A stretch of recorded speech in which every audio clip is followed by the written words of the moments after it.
Srimad Bhagavatam, Science of Krishna, Canto 3, Status Quo. This is the last verse in text number 25, which is summarized as the glories of devotional service.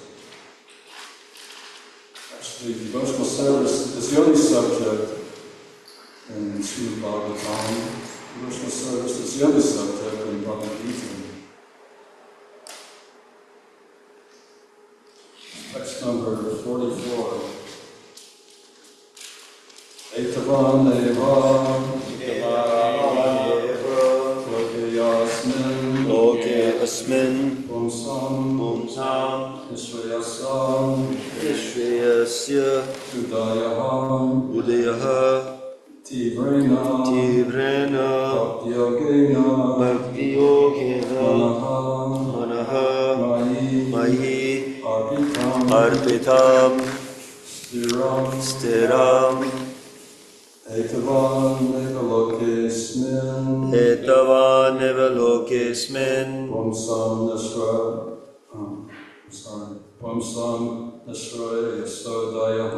Pumsam Nishra Yasodaya Tivrena Bhakti Yogena Manomaya Stiram Etavan Nevalokesmin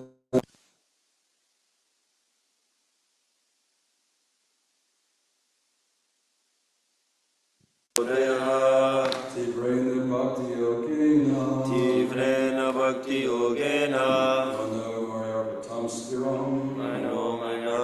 Stiram Etavan Nevalokesmin Pumsam Nishra Yasodaya Tivrena Bhakti Yogena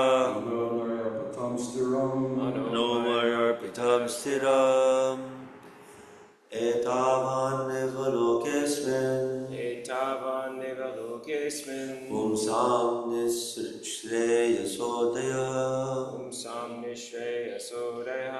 Tivrena Bhakti Yogena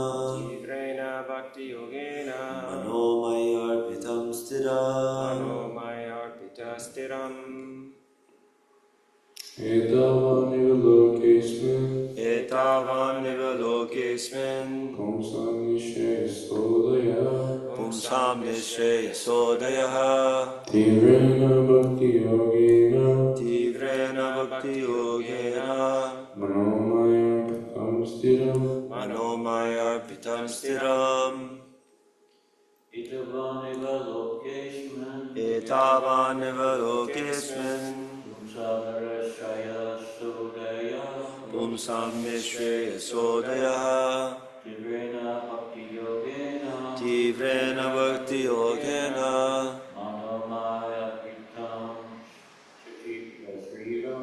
Manomaya Stiram Etavan Nevalokesmin Pumsam Nishra Yasodaya Tivrena Bhakti Yogena Manomaya Stiram Nobody online? Hare Krishna. Etavan eva lokesmin Pumsam Nishreyasodaya Tivrena Bhakti Yogena Manomaya Arpitam Stiram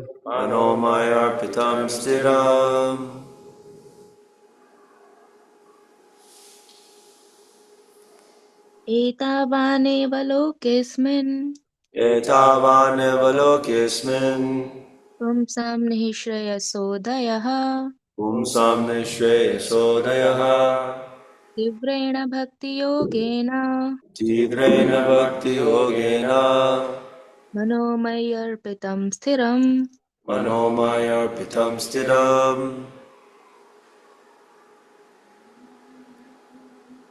Anyone else?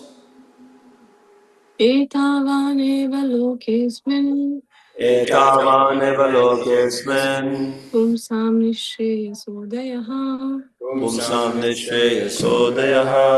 तीव्रेण भक्तियोगेन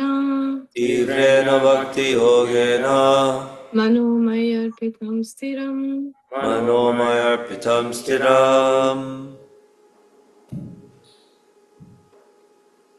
एतेवान् एव लोकेऽस्मिन्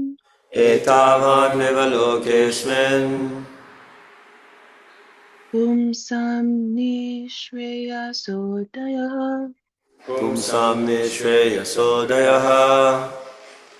तीव्रेण भक्तियोगेन Tivrena bhakti yogena Mano Maya Arpitam Shriram.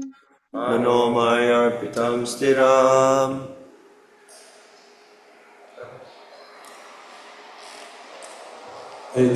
Etavaneva lokesmin Etavaneva lokesmin Pumsam neha shreya sodaya pumsam nishreya sodaya Tivrena bhakti yogena Tivrena bhakti yogena Manomaya apratim stiram manomaya arpitam stiram. Mataji.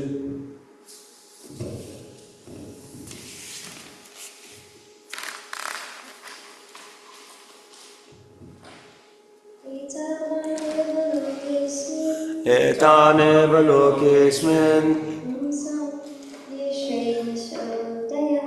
pumsam nishreya sodaya Tivrena bhakti yogena manomaya arpitam stiram.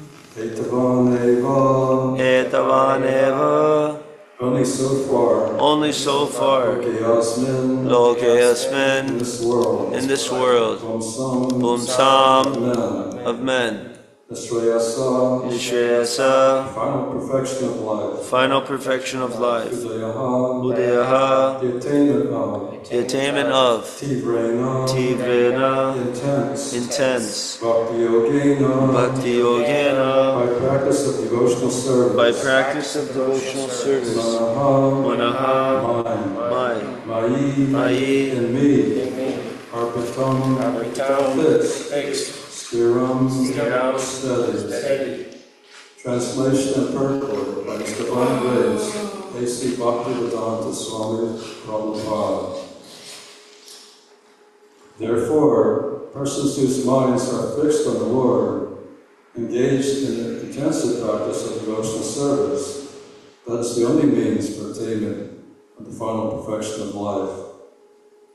And yesterday's verse is also very nice. It goes, the yogis equipped with transcendental knowledge and renunciation and engaged in devotional service for their eternal benefit take shelter of my lotus feet, and since I am the Lord, they are thus eligible to enter into the kingdom of Godhead without fear.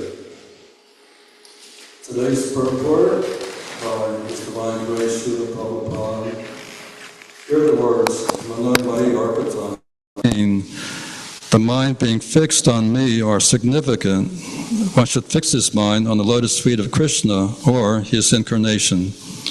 To be fixed steadily in that freedom is the way of liberation. Ambrish Maharaj is an example. He fixed his mind on the lotus feet of the Lord.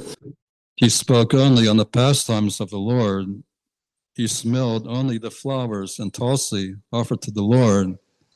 Jai Shishigornitai. He walked only to the temple of the Lord. He engaged his hands in cleansing the temple. He engaged his tongue in tasting the foodstuff offered to the Lord. And he engaged his ears for hearing the great pastimes of the Lord.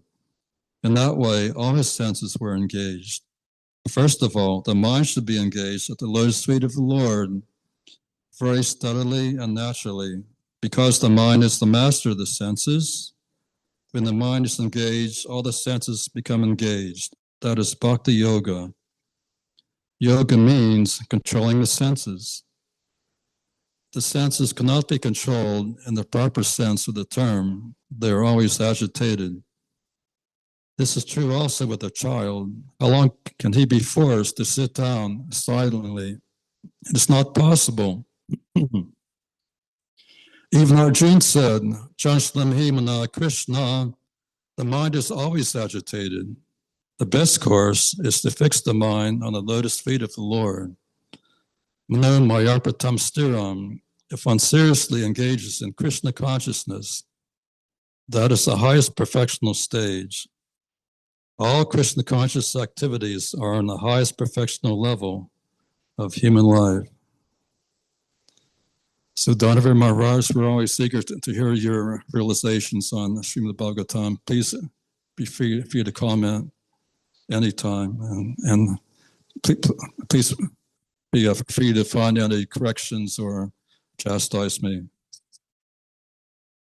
Om Jnana Tamandasya Jnana Jnana Chalakaya Chaksa Urmitanena Tasmai Sri Gure Namaha.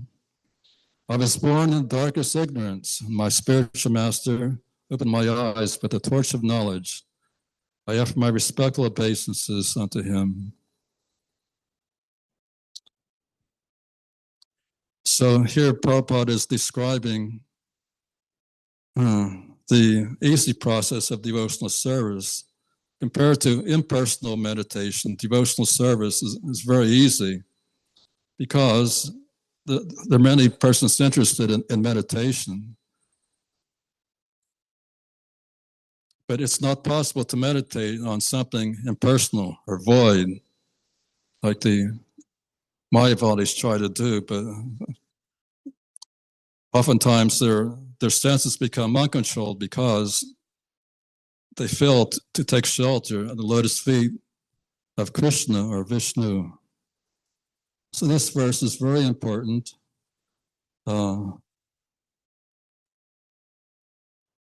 This is Srimad Bhagavatam as it is, and Srila Prabhupada didn't try to distort Sukadeva Goswami's or Srila Vyasadev's recitation of the Bhagavatam. He presents the Vedas as they are, and in the spirit of love for Krishna. So the Prabhupada's books are very potent and very important. Srila Prabhupada had a servant named Ishan in the early days, and this Ishan was sometimes on the mental platform. And one day, Srila Prabhupada asked his servant Ishan, "Well, Ishan, are you thinking of Krishna?" And Ishan said, "Well, Srila Prabhupada." And Prabhupada said, "Well, that's all right. Just think of me thinking of Krishna." So to think of Krishna's devotee is just as good as thinking of Krishna.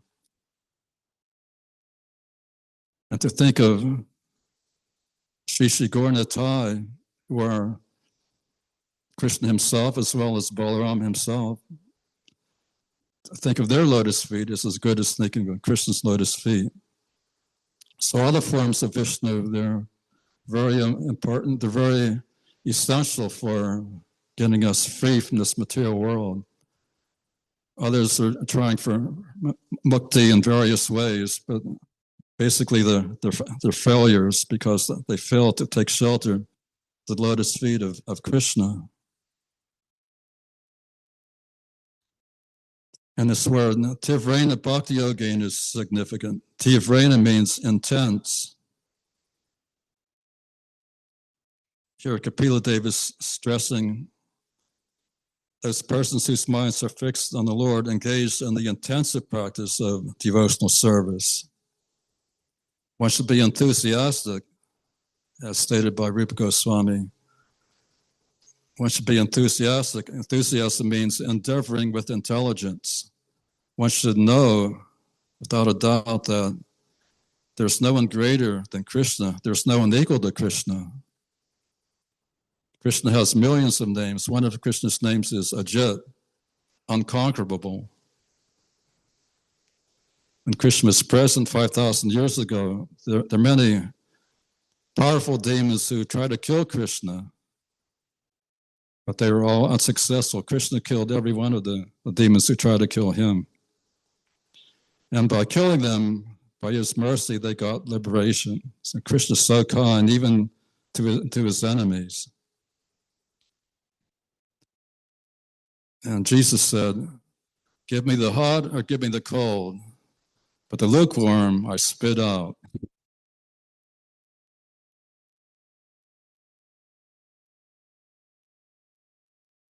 So those who engage in intense devotional service, they're very dear to the Lord because they're always thinking of the Lord.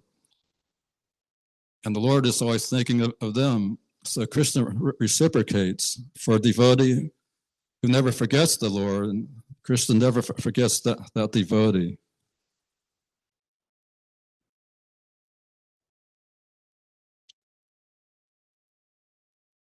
And Kapila Dev says that is the only means for attainment of the final perfection of life. There are various perfections of life.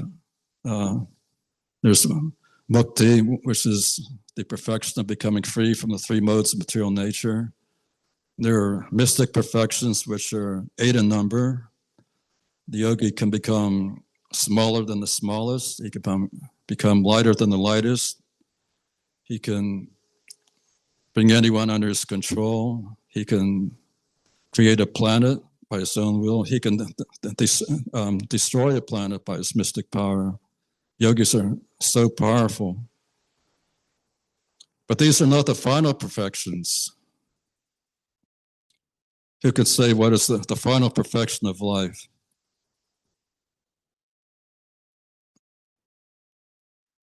Yes, devotional service and Krishna Prema, love of God.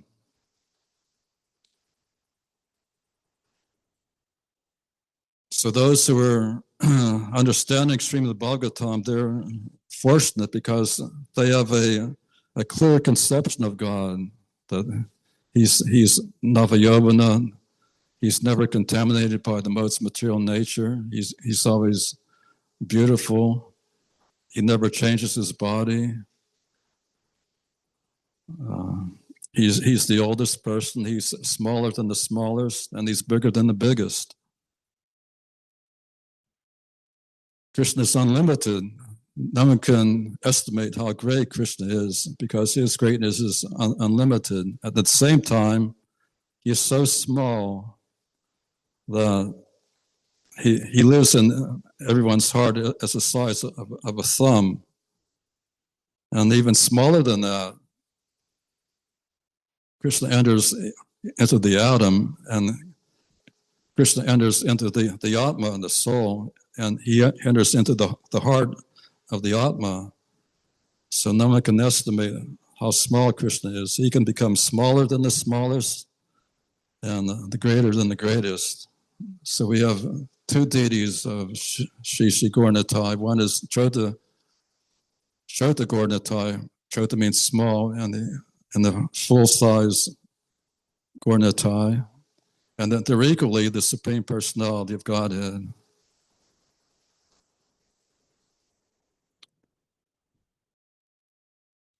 So in chapter 12 in Bhagavad Gita, Krishna says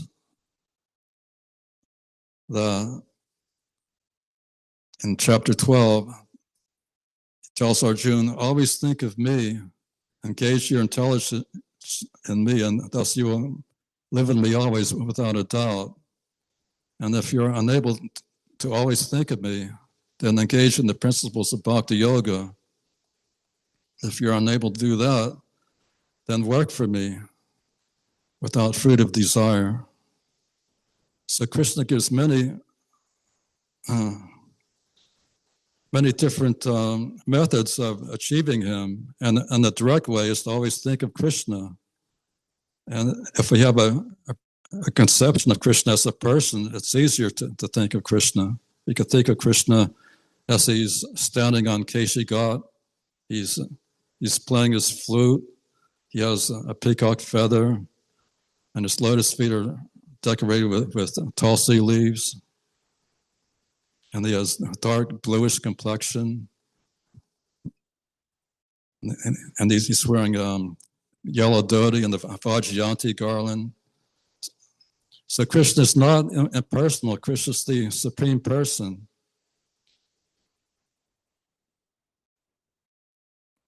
Other so-called faiths, they have no conception of God. Otherwise, other than that, he's all pervading and he's the greatest. But what does he look like? Where does he live? They have very little information of this. But Srimad Bhagavatam and the Vedic literatures like Brahma Samhita and Bhagavad Gita, they give detailed information about God and his devotees and his pleasure potency. We have information of God's name, his address, his phone number, His phone number is Hare Krishna, Krishna Krishna, Hare Hare, Hare Rama, Hare Rama, Hare Hare. And this way, anyone can call God and get God on the line immediately by chanting His names. Some class of impersonalists, they declare that God has no name because God is unlimited. If you give a name to God, that limits Him. But if you have a name, I have a name, everybody here has names. Why God should have no name? So if you say God has no name, that's limiting God. If God wants to have a name, He has a name.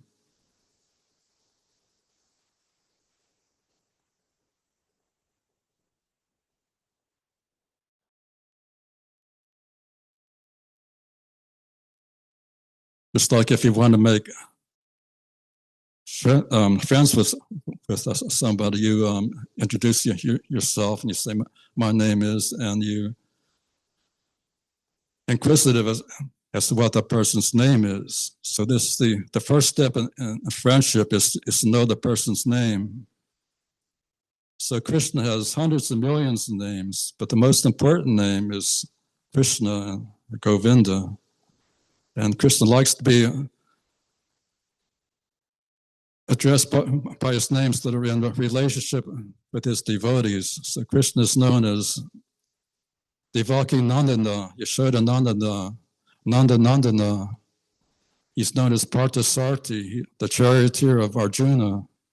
He's known as Madhusudana, the killer of Madhu. And Krishna's names are given according to his activities. And Srimad Bhagavatam is full of the activities of the Lord and full of the activities of the devotees of the Lord. And Srimad Bhagavatam is all about devotional service, which is the only way to know Krishna. In the sage of Kali, our senses are very difficult to control. And the most voracious sense, the most uncontrollable sense, is the tongue, as stated by Srila Bhaktivinoda Thakur in his prasadam prayer. But Krishna is so kind, He has given us this sumptuous prasadam just to satisfy our tongues. So the devotees, they do not allow their tongues to eat anything except Krishna prasadam. And in this way, the tongue can be controlled. And they do not allow their tongues to speak anything except the pastimes of the Lord, just like Maharaj Ambarish.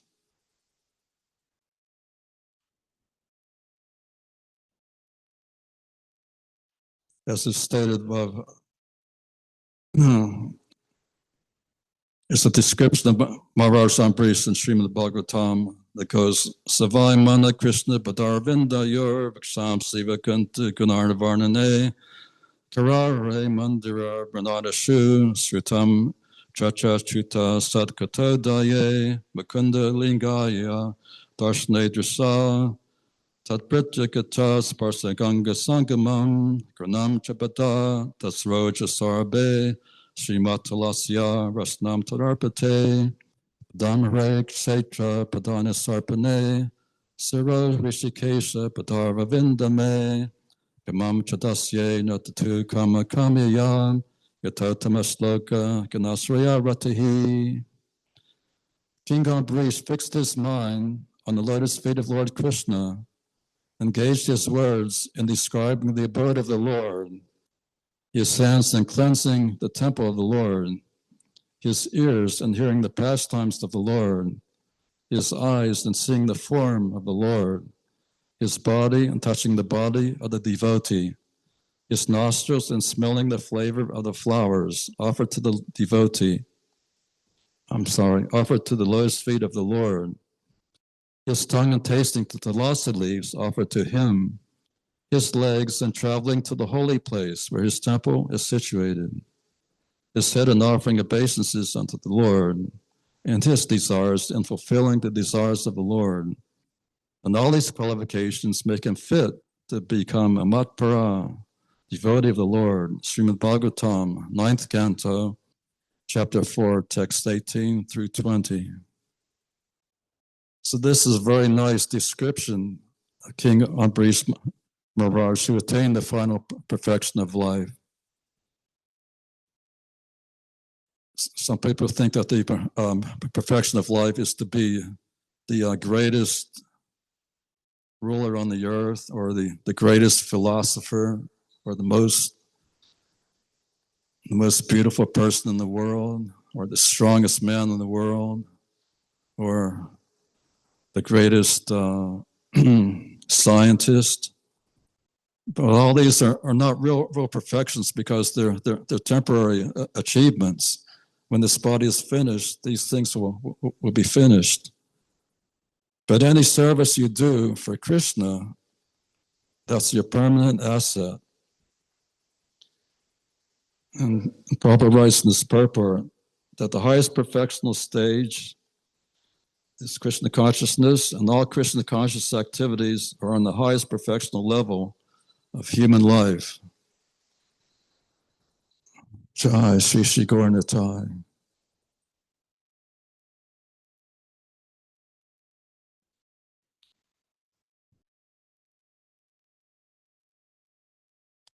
So even the simplest service done for the pleasure of Krishna, that's on the highest perfectional stage of the human life. That means you're on a stage higher than President Putin or President Trump or anybody else in the material world who's engaged in material activities, even the ones mowing Krishna's grass, or washing the dishes, or making garlands, or flower vases for Krishna. All these activities are on the highest perfectional stage if they're done for the pleasure of the Lord and the direction of Guru.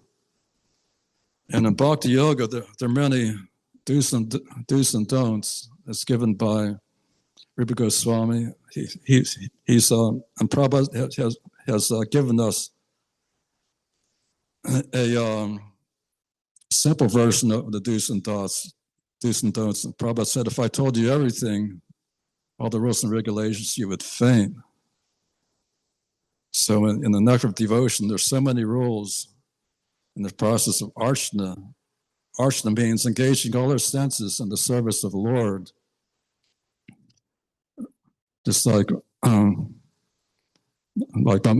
Prabhu, from 4 a.m. in the morning to 8:30 at night, he's engaged in the service of the Lord. He's waking the deities, offering arti, engaging all his senses in the service of the Lord. And this is personal service to Krishna. It's very intimate service. And those who are serving Krishna in separation, that's even more ecstatic, going out in Harinam, going out in the streets, serving Krishna in separation. They're going out of the temple, leaving the temple, and they're distributing the holy name of Krishna. This is a more ecstatic form of service. As Lord Chaitanya taught us, that service and separation is the highest ecstasy. When Srila Prabhupada was present, serving him was nice, but serving him in separation is even more ecstatic, because absence makes the heart grow fonder.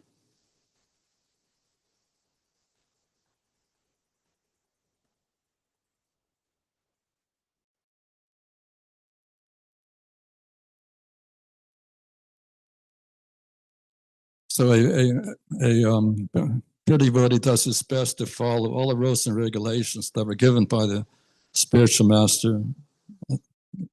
It even says in the Nectar of Devotion that one should not enter the temple wearing garments of red or blue color, or garments which are unwashed. And there's so many other. He's given us 64 rules and regulations in matter of 64 kinds of offenses in worshiping the deity. And if one follows these rules and regulations, then he's fit to go back home, back to Godhead.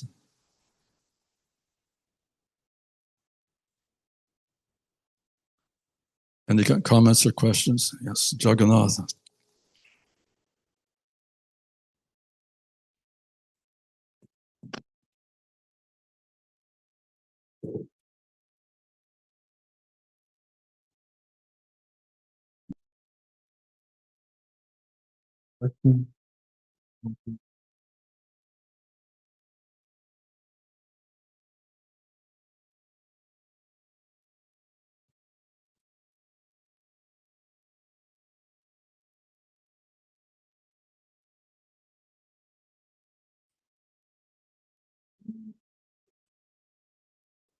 To do with what you were talking about earlier, when you said that impersonalists say that God doesn't have a name because he's unlimited.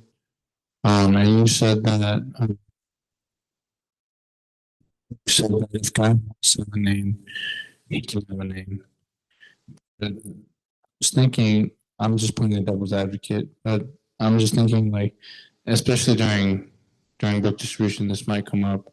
So the impersonalists may say to us, like, they might ask us, how do we know that actually God wants to have a name? How do we know? How do we know that for sure? The first verse of Srimad Bhagavatam is Jamadyasya Yatahan.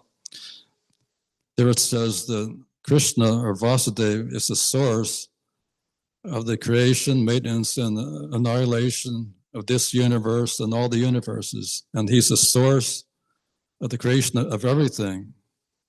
So if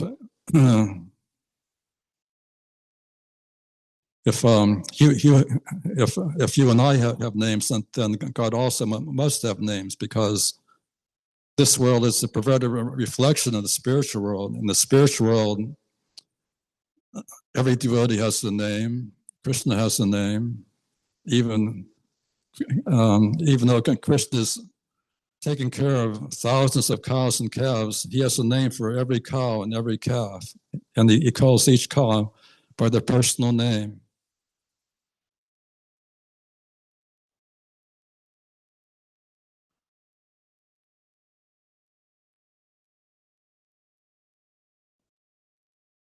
Yes, Magadari Prabhu.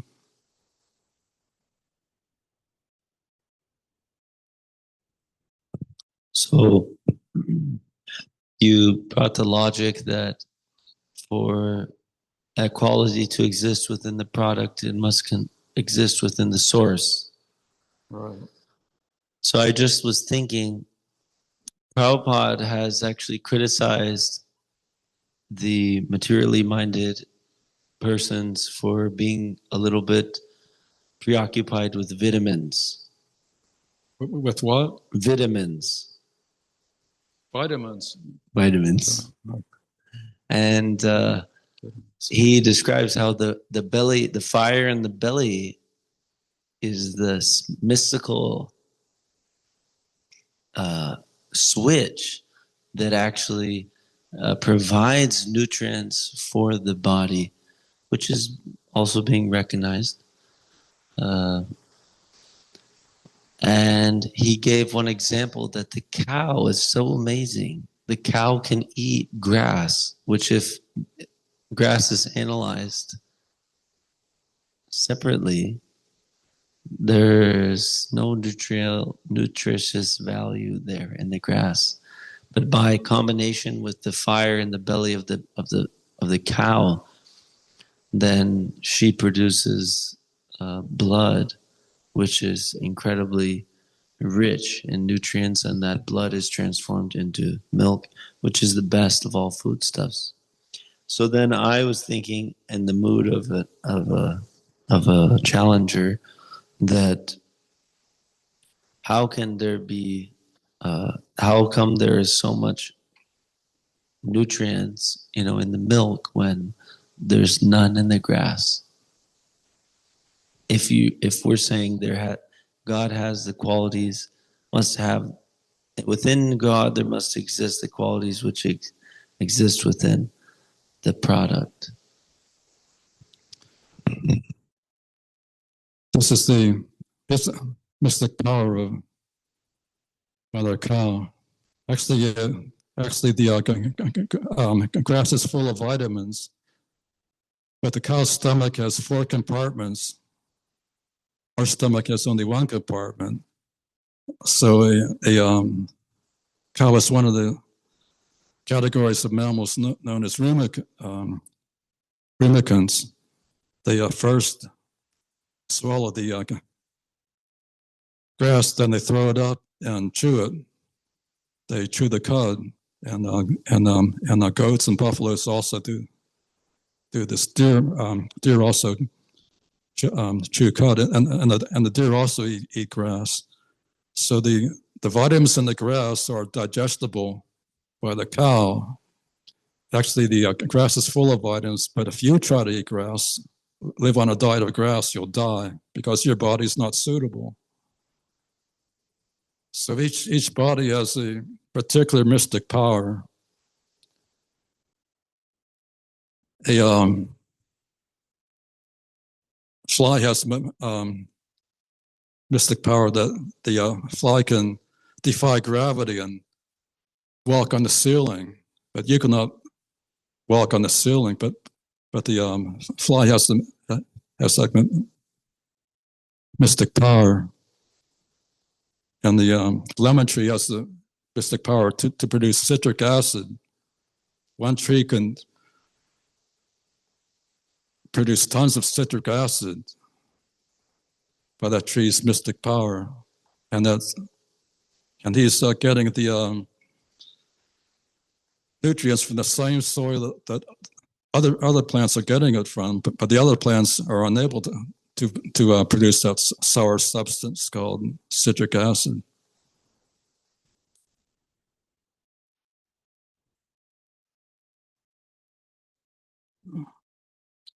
So this bhakti yoga is, this word bhakti yoga can be applied to Krishna or Vishnu, not to the demigods. Krishna says those who surrender to the demigods, they're called apamadasa. Apamadasa means they have small intelligence because their fruits are limited and temporary. But if one surrenders to Krishna, his benefit is unlimited because Krishna's mercy is unlimited.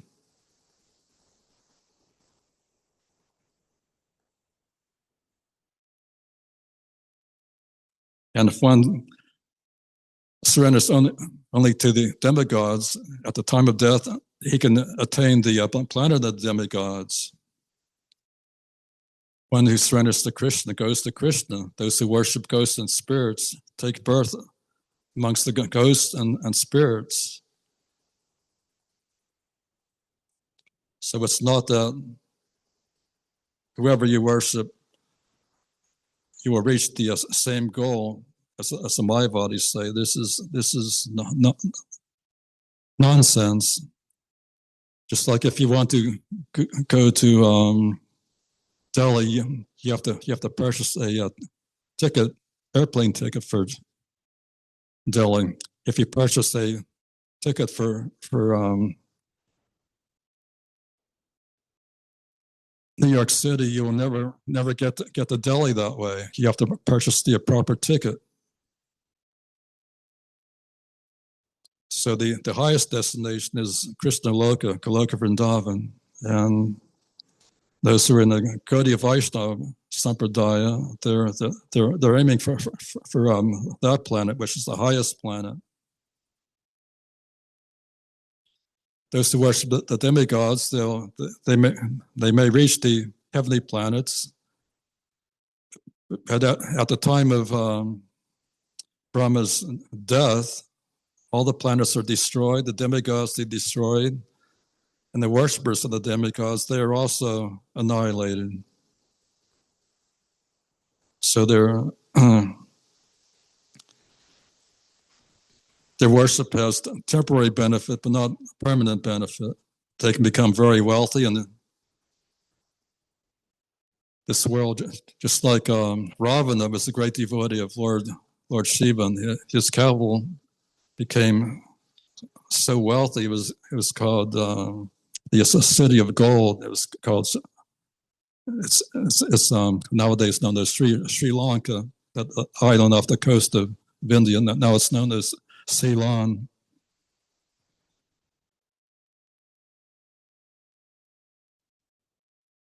But in the end, Ravana, who was proud of his 10 hints, he was destroyed by Krishna because he tried to enjoy the property of Krishna. He tried to enjoy Sita Devi without Ram. So therefore he was ultimately destroyed by Ram. Not only him, but his whole family was annihilated. So one should favorably think of Krishna, not unfavorably.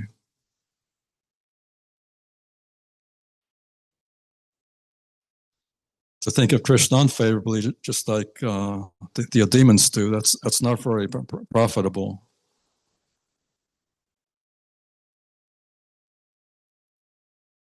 But still, Krishna is kind to everybody, especially if one is killed by the Lord. He's very fortunate. It's getting late.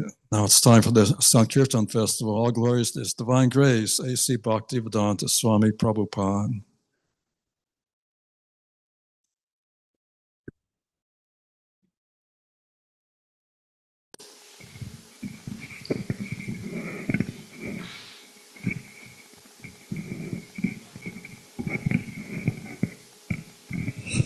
Hare Krishna, dear devotees. Please get some instruments for celebration. We will announce the scores for this week for the pleasure of Shishi Gorni Tai, Lord Nrsimhadev, Prahlad Maharaj, Tulsi Maharani, as well as all the Vaishnava Acharyas, and especially His Divine Grace, A.C. Bhaktivedanta Swami Srila Prabhupada, as well as His Holiness Dhanavir Goswami Maharaj, and all the assembled devotees. So this week's scores ending on 531.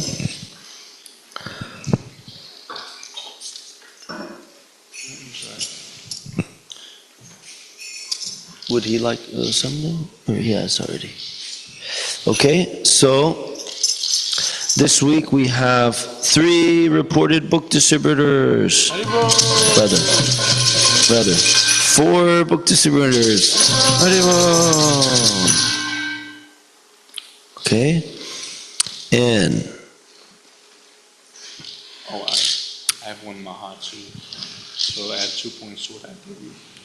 okay, we'll try. So in 4th position with 1 Maha book for a total of 2 book points, Rupugna Das. Haribol. And in 3rd position with 1 magazine, 1 big and 1 Maha book for a total of 3.1 book points, Sarvamangala Mataji. Haribol. And in 2nd position with 1 magazine, 2 big and 1 Maha big book for a total of 4.1 book points, Magadari Das. And in 1st position with 1 magazine, 3 big books and 1 Maha big book for a total of 5.1 book points, Jagannath Das. Haribol. Okay, Jagannath Prabhu. My highlight was, I think it was Monday of last week. We went to the plaza and we were chanting Harinam as well. And I was doing what I had been doing for the past like 2 or 3 weeks, and I think I'll keep doing it until something else works better, which is just complimenting people on the qualities of a devotee, saying they look compassionate or gentle and carefree. People really like the carefree one this week. So I told them that, and I told one person something. I can't remember exactly what I told him, but I complimented him, and he actually denied the compliment, but his daughter accepted the compliment for him, and and so that kind of opened the door to start a conversation with him. And so we talked a little bit. I told him about our cause, and he said, what happened?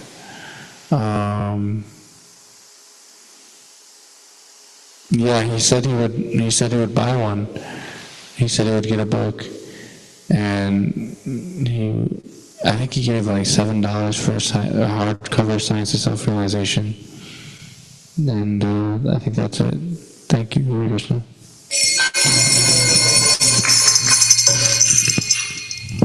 Thank you.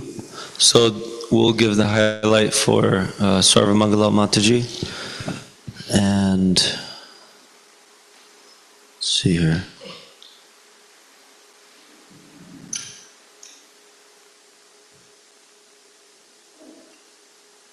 So she says, one Mataji wanted to give some gift to her friend for her son's name-giving ceremony. So I gave her some books. Transcendental Book Distribution Ki Jai! So my highlight,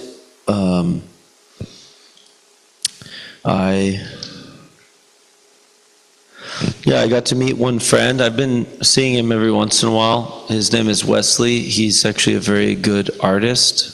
He likes architecture.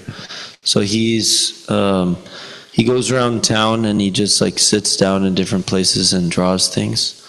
So I saw him yesterday and he was postulating on the purpose of religion. And I told him, we don't agree with you. You should read our books and you should try to understand what we think. And I think you're going to like it. So he agreed to take a magazine, and I think he will read it. And I hope he does, because he's a nice guy. Transcendental Book Distribution Ki Jai. And then Rupugna Prabhu, he was so awesome. He just rolled up to the temple and he immediately invited somebody into the temple room, or into the temple for prasadam. His name was Cameron. He was a door-to-door salesman, a young, hip gentleman. And Rupugna invited him right in. They took prasadam together. And I came and I offered some books. And yeah, he agreed. And it was all Rupugna's mercy. But Cameron gave $30 and we gave him a couple books. And Rupugna wanted to make sure he had Bhagavad Gita as it is, a nice hardback edition for him to study. Transcendental Book Distribution Ki Jai! So this week's RVC total, 3 magazines, 6 big books, and 4 Maha Big books, for a total of 14.3 book points. Haribol!